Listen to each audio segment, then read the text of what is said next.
día 6 de agosto de 1945 tiene lugar el primer ataque nuclear sobre población civil. Desde entonces, la humanidad se enfrenta a la amenaza de una destrucción total.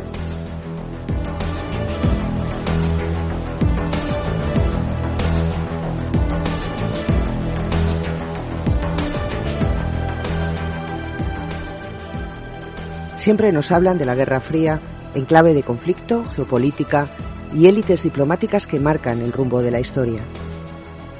En Icaris prestamos atención a la otra cara de la moneda, porque también hay una historia de la paz que merece ser contada.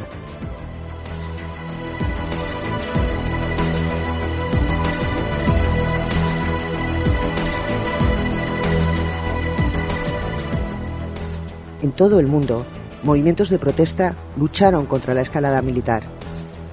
Desde distintas sensibilidades y posicionamientos ideológicos y políticos, ecologistas, feministas, antimilitaristas y tantos otros plantearon debates aún vigentes hoy en día.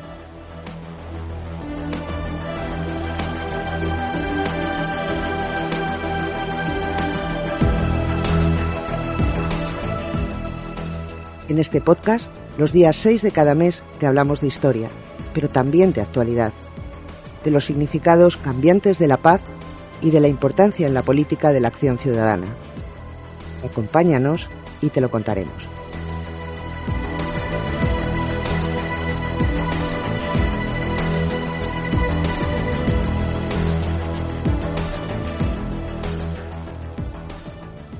Queridas, queridos oyentes, hay muchos y muy buenos podcasts sobre historia de la paz, pero no hay demasiados que se hayan desarrollado en el marco de un proyecto de investigación. En este episodio piloto, Julia Cuallo, su directora, va a explicarnos por qué es importante este tema para comprender nuestro tiempo. Antes de que la conozcáis, me gustaría presentárosla brevemente. Julia es profesora titular del Departamento de Historia Moderna e Historia Contemporánea de la Universidad Complutense de Madrid y está especializada en historia cultural. Le interesa especialmente analizar el lenguaje visual para comprender el discurso y la mentalidad de diferentes grupos y movimientos sociales en la Europa del Sur, en el periodo en el que los distintos países de esta región emprendían su viaje hacia la democracia. Se doctoró en la Universidad de Florencia y ha realizado varias estancias de investigación en centros internacionales como la Universidad de Nueva York, el Instituto Histórico Alemán de Roma o el Cañada Blanche Center de la prestigiosa Escuela de Economía y Ciencias Políticas de Londres. La historia cultural de la Guerra Fría y de los movimientos por la paz y la protesta antinuclear, hoy por hoy es una de sus principales líneas de investigación. Por otro lado, ella llevaba acariciando la idea de este podcast bastante tiempo. De hecho, tampoco es la primera vez que se implica en una iniciativa de divulgación histórica. Hace años colaboró con el Parlamento griego en una exposición sobre paz y democracia en los años 80 y también ha organizado varias exposiciones en facultades de la Universidad Complutense sobre un proyecto de investigación que dirigió bajo el título La democracia en las paredes, murales, pintadas y grafitis post-68. Bueno, incluso ha participado también en algún documental histórico emitido por Radio Televisión Española. En resumen, nadie mejor que ella para explicar el porqué de este podcast, pero sobre todo qué tipo de contenido podéis encontrar y qué temas se van a tratar.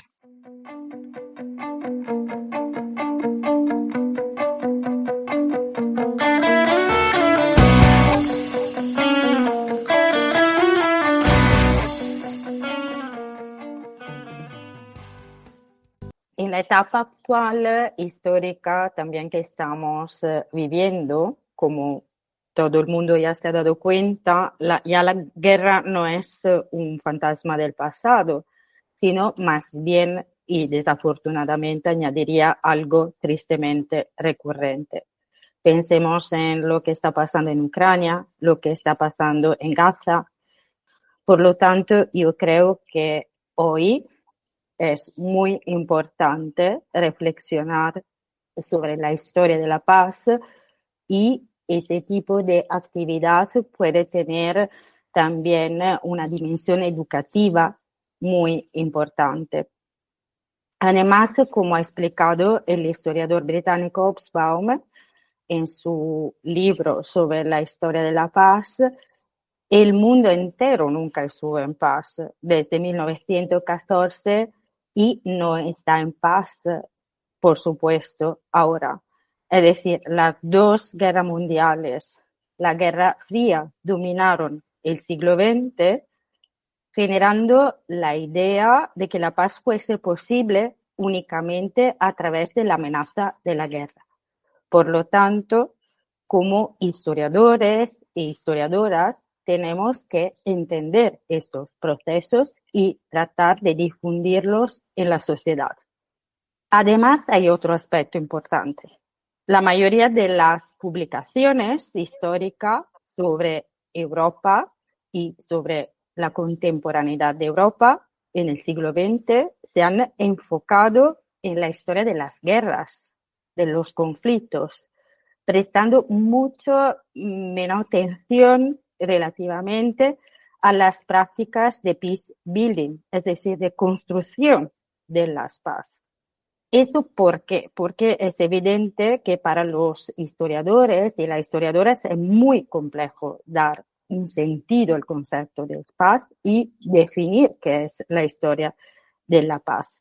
Por eso, todos estudios que vayan añadiendo ideas, metodologías y perspectivas sobre qué es la paz son muy bienvenidos. Y el objetivo de este podcast, de alguna manera, es exactamente eso, tratar de extender nuestros conocimientos de forma más divulgativa sobre la importancia de entender qué es la paz. Porque la paz, como decía Galtung, no es exclusivamente la ausencia de la guerra, sino hay una dimensión también positiva.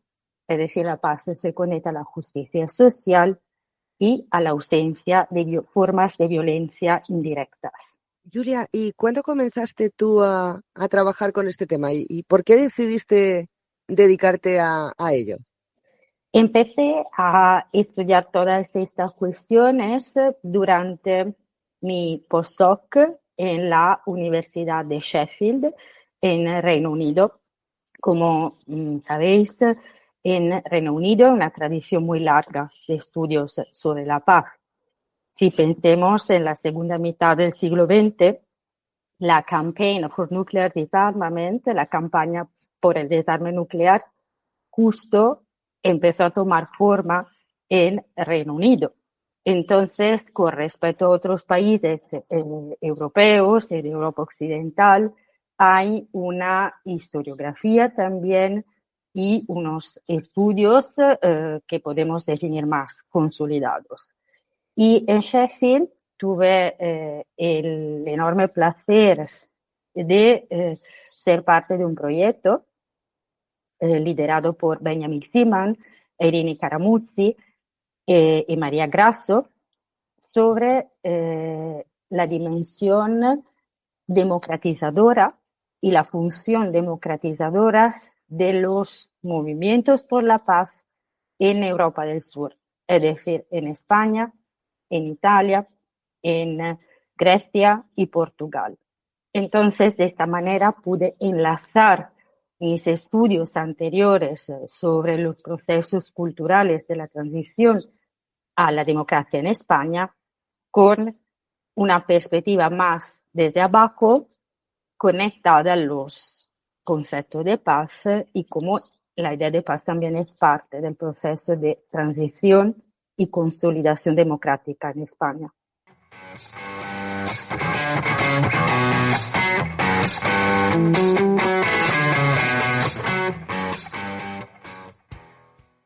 Este podcast toma su nombre, Icaris, del acrónimo de un proyecto de investigación. Julia nos explica a continuación en qué consiste y por qué sitúa el foco en la Europa mediterránea en un periodo muy concreto.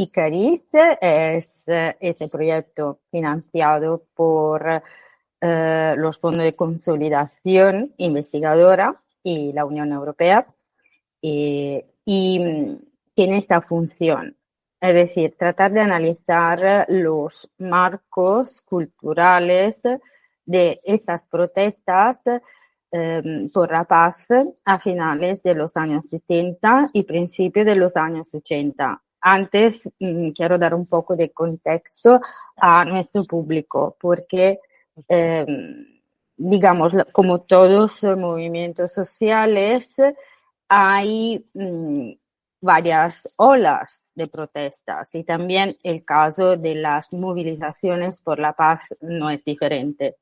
A finales de los 70, con la ruptura de la detente entre las dos superpotencias, se encendió, digamos así, una nueva ola de protestas por la paz en toda Europa occidental y en parte también en Europa oriental. Y entonces empezaron a definirse nuevas ideas, nuevos marcos culturales, que es el objetivo de nuestro proyecto, y también desde la perspectiva visual fue fundamental en el repertorio de protesta de estos grupos. Pero, y ese es el argumento, digamos, central del proyecto, en cada país europeo estas ideas sobre la paz y sobre la Guerra Fría se moldearon de forma distinta. Entonces, volviendo al tema de Europa del Sur, además es un concepto más bien crítico, según varios historiadores y politólogos, tampoco es muy simple hablar de una Europa del Sur, pero si vamos haciendo algunas abstracciones, es cierto que entre Italia y España hubo varias diferencias y elementos similares. Es decir, cada país adapta las ideas de paz, adapta sus formas de protestar según características específicas nacionales. En España el elemento fundamental, como comentaba anteriormente, es evidentemente la transición a la democracia. España salía de una de las dictaduras más largas de Europa occidental y entonces tenía que lidiar con todas las complejísimas cuestiones de la transición y en cambio Italia tenía una democracia desde el final del fascismo, después de la Segunda Guerra Mundial, y en cambio experimenta una década de los 70 muy complicada, con atentados de extrema derecha y extrema izquierda, entonces una violencia que también es parte de las movilizaciones sociales y hay algunos historiadores e historiadoras que hablan en el caso italiano de los años 70 de la stagione dei movimenti, es decir, una etapa en la que hubo una peculiar movilización y tensiones también con los partidos políticos. Entonces, en Italia, más bien, estas movilizaciones de los 80 tienen que enfrentarse con todas estas cuestiones.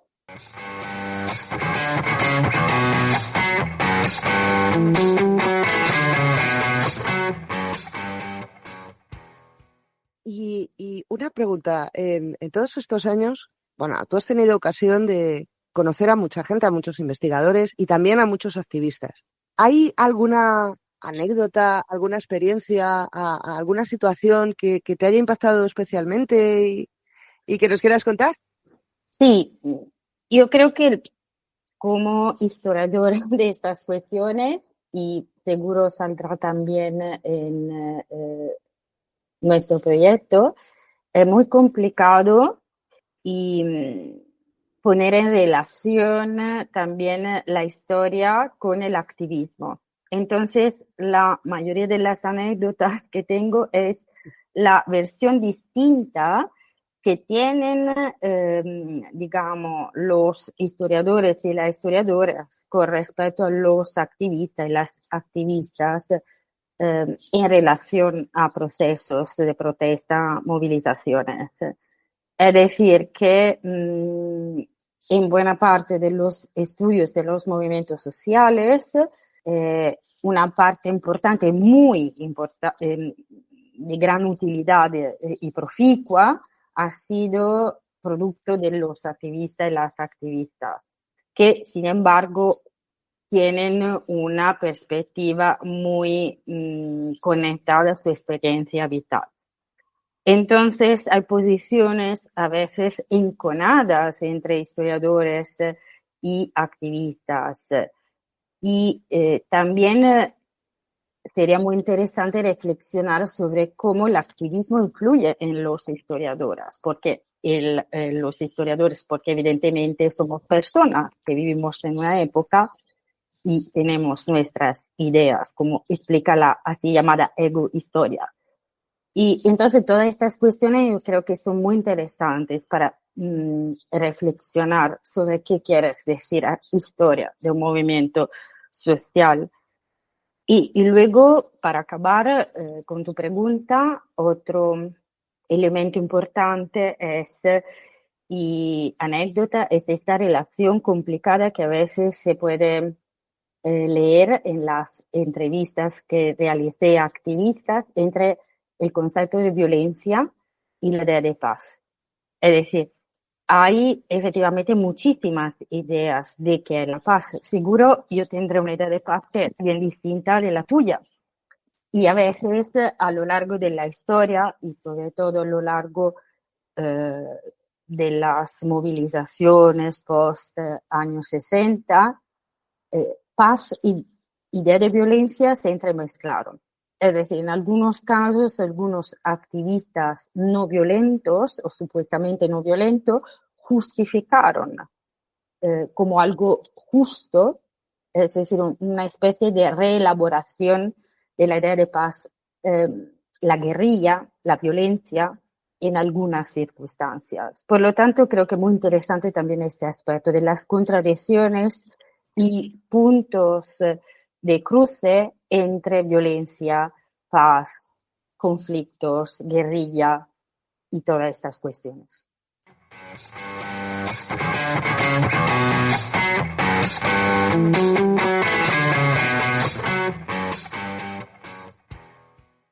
Y son temas que no solamente tienen que ver con el pasado, también con el presente. Son debates que siguen perfectamente vigentes. Tú lo comentabas al principio de la entrevista. Lamentablemente, la narrativa de la guerra sigue siendo de plena actualidad. ¿Qué pueden encontrar o qué pueden esperar nuestros oyentes de este podcast? ¿En qué medida puede ayudarles a comprender el presente y la actualidad política?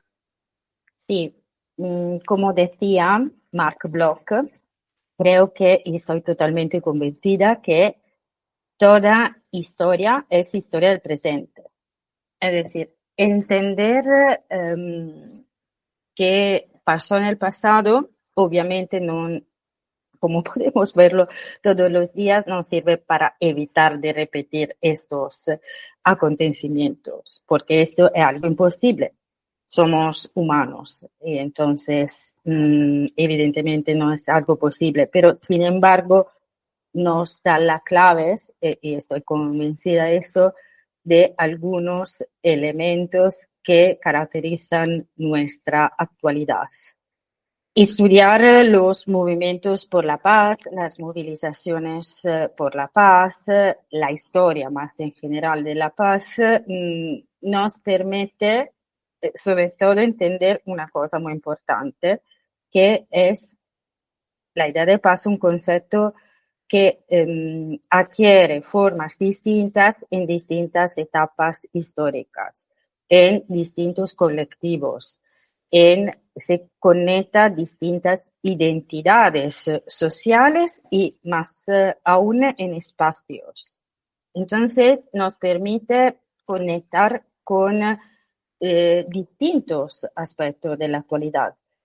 además, otro aspecto importante es que estamos hoy en día viviendo una nueva ola, como ha explicado Donatella Della Porta, que también tiene un proyecto sobre la nueva ola de la socióloga de movilizaciones por la paz, porque hubo varias protestas con respecto a lo que está pasando en Ucrania, sobre todo en Gaza, y obviamente saber más del pasado nos permite entender mejor qué características tienen innovadoras o no, porque hay tradiciones de protestas que siguen a lo largo del tiempo.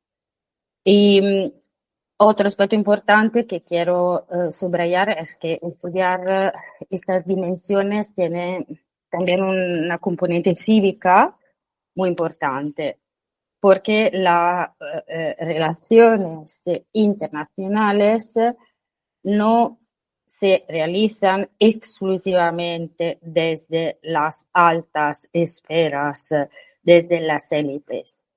Como ciudadanos y ciudadanas tenemos que entender que hay también una capacidad, aunque muy limitada, evidentemente, de los ciudadanos de actuar, pensar, reflexionar sobre lo que está pasando en el mundo. Entonces, a veces como la política exterior es algo que no es parte de nuestra vida. Estamos más centrados en nuestro, digamos, rinconcito local o de vida cotidiana. Pero tal vez es importante también saber que tenemos la posibilidad como ciudadanos de pensar en las relaciones internacionales desde abajo. Y la historiografía hoy en día está siempre poniendo más énfasis en el estudio de la historia de las relaciones internacionales hacia, digamos, sujetos no gubernamentales y cómo influyen o no, que es un tema muy intenso y difícil, en los procesos globales e internacionales. Y ya para terminar, Julia, ¿qué tipo de temas tienes en cartera? ¿De qué tipo de Y cosas, temas concretos, monográficos o no monográficos, vamos a plantear en los distintos episodios? sí, como expliqué anteriormente, podemos decir que la historia de la paz tiene un recorrido muy largo. Es decir, aunque ha sido siempre un concepto, digamos, débil, para decirlo con las ideas del filósofo italiano Vattimo, sin embargo, toda la historia de la humanidad ha sido recorrida por figuras interesadas en las cuestiones de la paz. Entonces, mi idea es tratar de recurrir a personas expertas, pero también en algunos casos activistas, justo para reflexionar sobre lo que estábamos comentando anteriormente, en distintas etapas de la evolución de las movilizaciones por la paz.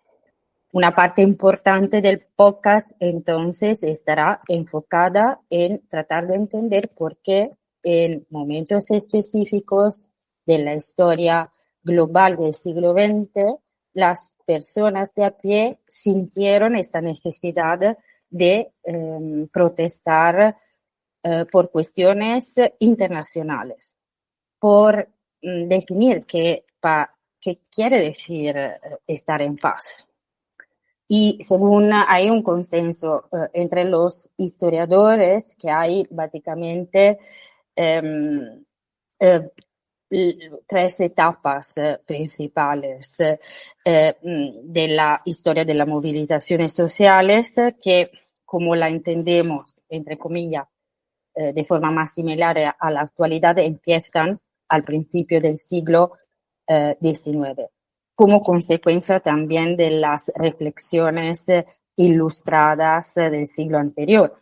De hecho, pensemos en las ideas de Kant sobre la paz perpetua.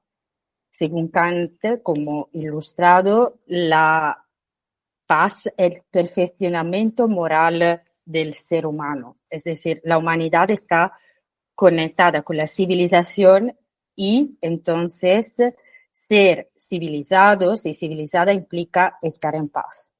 En el siglo XIX, entonces, se formaron las primeras sociedades, como se definían, por la paz, que tiene una componente también de lucha contra la esclavitud. Y luego ya hay la etapa después del corte de la Primera Guerra Mundial, entre las dos guerras mundiales, y luego evidentemente la etapa de movilizaciones después de la Guerra Fría, con la Guerra Fría.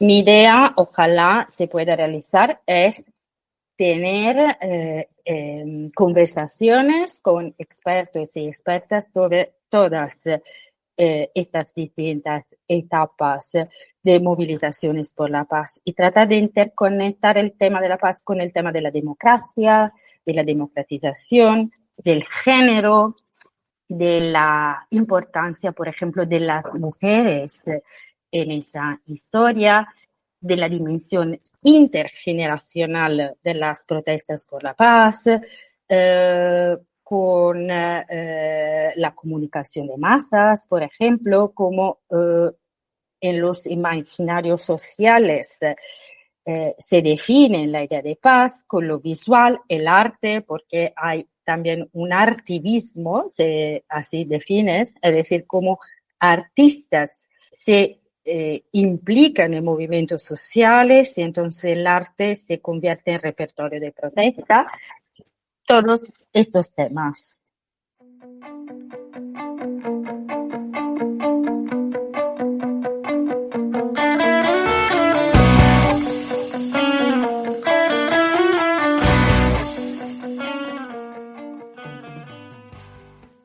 En su novela 1984, George Orwell, como sabéis, nos dejó multitud de frases memorables.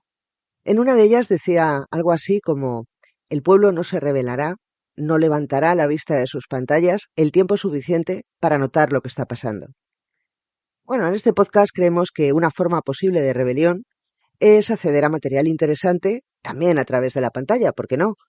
Y bueno, esta es la razón por la que dedicaremos todos los meses una sección a recomendar lecturas, películas o materiales de cualquier tipo que nos parezcan interesantes en relación a los temas de los que vamos hablando. En este episodio 0, vamos a aprovechar la ocasión para invitaros a visitar la web del proyecto Icaris, que da nombre a este podcast, en la URL ucm.es/Icaris, donde encontraréis los materiales que hemos estado recopilando. Hay publicadas entrevistas a activistas, una exposición de carteles, pegatinas y otros materiales de propaganda, y también fotografías cedidas por algunos de los entrevistados y por colectivos que tuvieron cierto protagonismo a finales del franquismo y comienzos de la transición. Y, por cierto, también hay música, canciones. A este tema, de hecho, le dedicaremos un monográfico en algún episodio.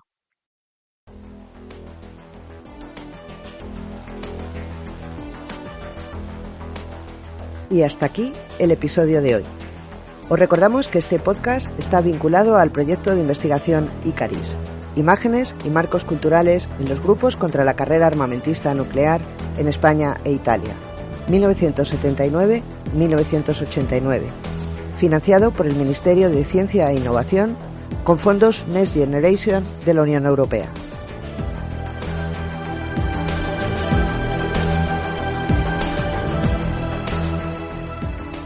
Ha conducido el programa Julia Coallo, directora del proyecto y profesora titular de la Facultad de Geografía e Historia de la Universidad Complutense de Madrid.